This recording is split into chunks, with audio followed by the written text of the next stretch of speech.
Hello YouTube. Just wanted to do a quick video on testing fuel injectors. This more or less applies to the Jeep JK, or in my case the JKU. Mine is a 2015 and I was getting a code P0201, which is injector circuit / open cylinder 1. Now with that, there are a few things you can test. You can get into the wiring and all that kind of stuff. But more commonly, at least in my opinion, and having a few buddies that own automotive shops and stuff, their opinions as well.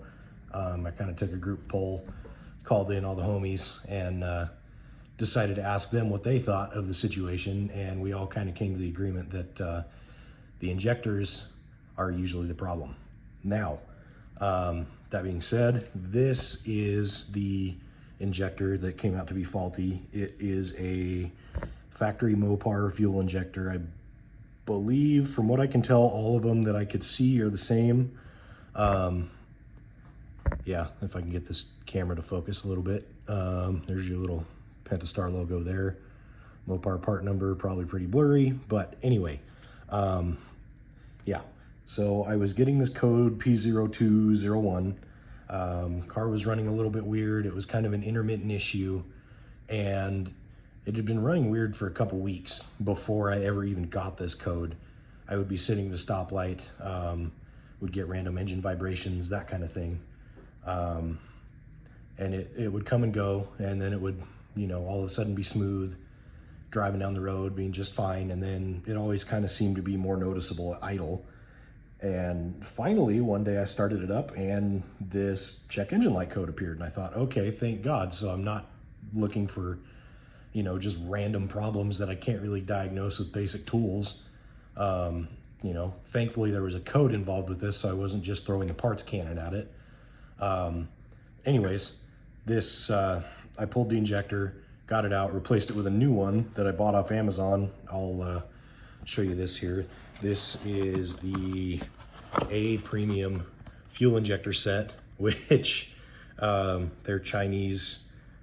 They're, yeah, here's your part number on those. They got here within a couple of days. They are supposedly manufactured to 100% meet or exceed OEM specs.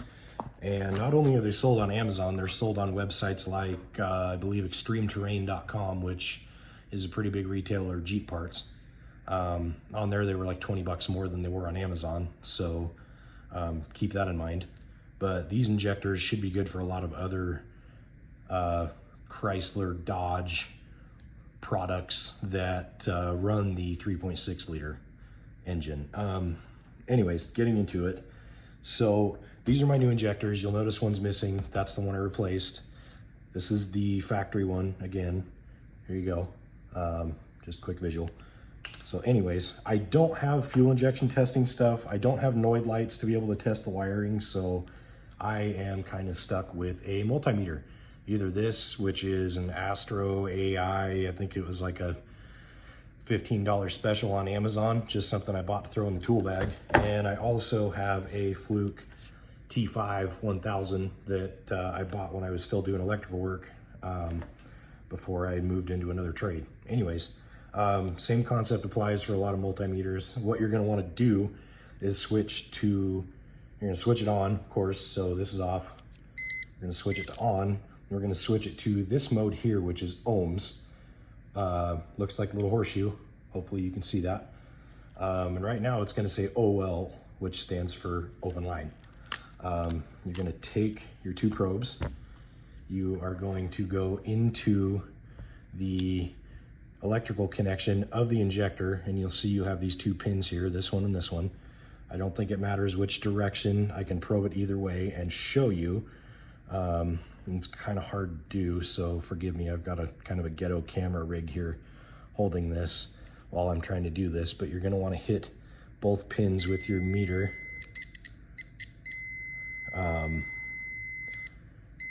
And you'll hear this one's actually beeping as it's coming through, and we are measuring if you touch both terminals, we are measuring 18 ohms, which, if you look online, that is way higher than the threshold should be for these injectors. I have terrible handwriting and my printer sucks, so you probably won't be able to see much of this, but from what I understand, seeing charts online, I think this came from one of the Jeep JK forums online, but somebody had posted it from All Data, which is kind of a automotive technical software that people use for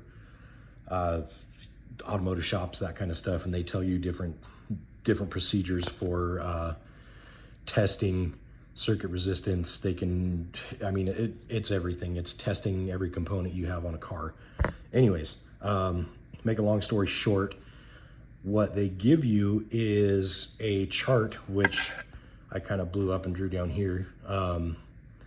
You are looking at this side being your engine temperature, which it shows in degrees Celsius or degrees Fahrenheit. Again, really blurry, really hard to see, so I scribbled it down below so hopefully somebody could see it. So if you are going to be at around, say, outside temperature, or your engine temperature actually, excuse me, if your engine temp is 212 degrees Fahrenheit, which is about operating temp for a Jeep JK-ish, you should be reading about 16 ohms. Now, if you're gonna be in the lower temperature ranges, like say, you know, your Jeep's parked and it's sitting outside on a reasonable day, 68 degrees Fahrenheit engine temp, you should be at 12 ohms. Now, this injector has been sitting inside my house, which I keep at 67 degrees, and it's reading 18 ohms. I'll show that again real quick. We'll put the hold on there so it actually holds the ohm reading. But here is one connector on this pin, one connector on this pin, and you'll hear the beep, which, there we go, sorry. Yeah, showing 17. So we'll hit the hold, 17 ohms. Now that's with 1 meter. Now this is with the cheap Amazon Astro AI meter. This one's a little more complicated than that one. So what you're gonna wanna do is make sure you have, first of all, your leads in the right spot. So the one that says COM or common on a lot of meters, that's gonna be your black. And then depending on what mode you wanna do, you want to put your red lead in either this one to test for amperage or this one for voltage, ohms, milliamps, you name it. So I've got that set up in there. It's off right now. We're gonna flip this guy to the ohm section of the meter, which, you know, you're gonna start at the lower one, so you want 200 ohms. And take the injector again. Same thing here. This one's not gonna beep, but you are going to see the same thing there. We are looking, well, actually this one reads a little different than my Fluke, but this one's showing about, well, if you can hold the pins on the right spot, this one, you're getting a range of around 18, 19 ohms, which, again, if we go by those charts that you can find online, holding that pin to pin, there you go, 18.5. Now, we pretty much know in that case, in my case, I already know it's a bad injector because I already replaced it with a new one and it's working fine now, and the code has not come back in a couple of days. That being said, I bought cheap Amazon injectors. So when I bought these, I went ahead, because I read some reviews and there was a lot of guys that said you need to make sure that they all test out within range, otherwise you may be replacing one that's a bad injector to begin with. So I tested all of them. Same thing, inside ambient temperature in the house, 67, 68 degrees. And this is kind of the range. This one was the one that actually got replaced in the Jeep. And I didn't really make that decision based on numbers, even though this one tested at 12.5 ohms and everything else is in the 12.2, 12.3 range. It was just the first one I grabbed out of the box. Anyways, same thing here. You know, you got a brand new injector. You go across the same 2 terminals, you can test that out, you'll get your ohm reading. You can verify that it is within whatever your temp range is. Like I said, look up one of these charts. Depending on engine temperature, this is kind of the range your ohms should be in. Now, you know, there is going to be kind of some variance, but basically you're going to be seeing, according to this chart, 10 to 16 ohms.